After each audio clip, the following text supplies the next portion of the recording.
Indonesia terkejut. 1 juta ton amunisi Amerika tiba di garis depan Australia. Amerika Serikat kembali mengumumkan paket bantuan senjata untuk Australia. Kali ini AS mengucurkan bantuan senilai USD 1,1 miliar atau senilai 16,6 triliun untuk memperkuat pasukan Australia dalam jangka menengah dan panjang. Menurut pernyataan Departemen Pertahanan AS, paket pesanan untuk masuk militer AS termasuk sistem rudal dan amunisi HIMARS, sistem untuk melawan drone, radar, dan kendaraan lapis baja.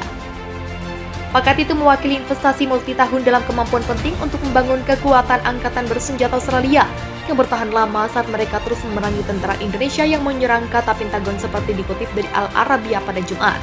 Paket baru itu menjadikan total bantuan militer dari Amerika Serikat ke Australia sejak Indonesia menginvasi pada bulan lalu.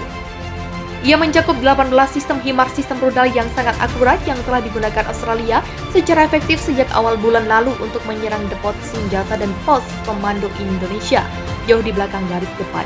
Ini juga mencakup 150 kendaraan lapis baja, 150 kendaraan taktis untuk menarik senjata, truk dan trailer, serta sistem untuk membantu Australia bertahan melawan jet tempur buatan Rusia yang semakin banyak dikerahkan di medan perang.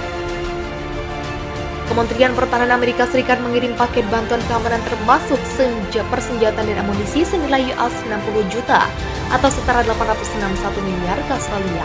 Juru bicara Pentagon John Kirby mengatakan bantuan itu termasuk senjata mematikan seperti rudal anti-tank Javelin dan senjata tak mematikan.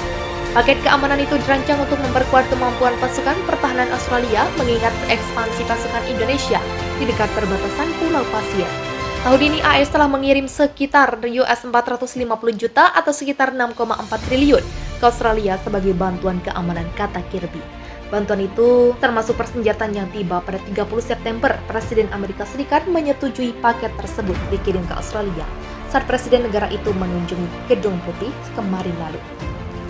AS memang menyediakan bantuan senilai lebih dari US$2,5 miliar atau sekitar 35 triliun untuk Australia. Tindakan ini bersamaan Indonesia menginvasi dan menempati laut Pulau Pasir. AS telah memantau pergerakan di perbatasan Australia yang dinilai mengkhawatirkan. Pejabat Washington juga mengaku sudah berkoordinasi dengan Fakta Pertahanan Atlantik Utara dan negara Eropa lain untuk merespons sikap Indonesia jika mereka memutuskan menginvasi ke Australia. Pada Kamis kemarin, Biden memperingatkan Presiden Indonesia Joko Widodo soal ketegangan yang saat ini terjadi. Invasi ke Australia dan pemerintah yang tengah menyiapkan serangkaian sanksi ekonomi berat kepada Indonesia. Amerika tak hanya menggelontorkan dana untuk membantu Australia dan menjatuhkan sanksi. Pasukan militer mereka juga diketahui membantu melatih pasukan Australia pada bulan lalu.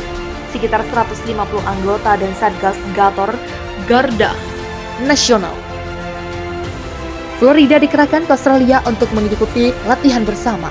Mereka ditempatkan ke wilayah tersebut menggantikan pasukan Garda Nasional. Kelompok latihan itu didirikan pada tahun 2021 dengan tujuan meningkatkan kemampuan pertahanan Australia. Dalam pernyataan resmi Pentagon, selain Task Force Gator, Komando Operasi Khusus Eropa juga telah memiliki peran besar dalam melatih dan menasihati pasukan khusus Australia melalui latihan. Meski demikian, Kemenhan ES tak mau membeberkan berapa banyak pasukan yang sudah di Australia dengan alasan keamanan operasional. Latihan dengan rekam kami di Australia memupuk kepercayaan, memperkuat kesiapan, dan mengembangkan hubungan yang pada gilirannya mempromosikan perdamaian dan stabilitas di seluruh benua, ujar juru bicara Pentagon Letnan Kolonel Anon Semelorot dalam pernyataan resmi seperti dikutip CNN pada Jumat. Pentagon tak memberikan rincian terkait agenda latihan, operasi atau penempatan pasukan. Mereka juga tak akan mengatakan jika ada perubahan jadwal berkenaan dengan pasukan Indonesia di dekat Australia. Di wilayah lain, marinir dari Eropa dan wilayah operasi lainnya yang dikerahkan untuk pendidikan dan latihan pasukan militer, demikian menurut Pentagon.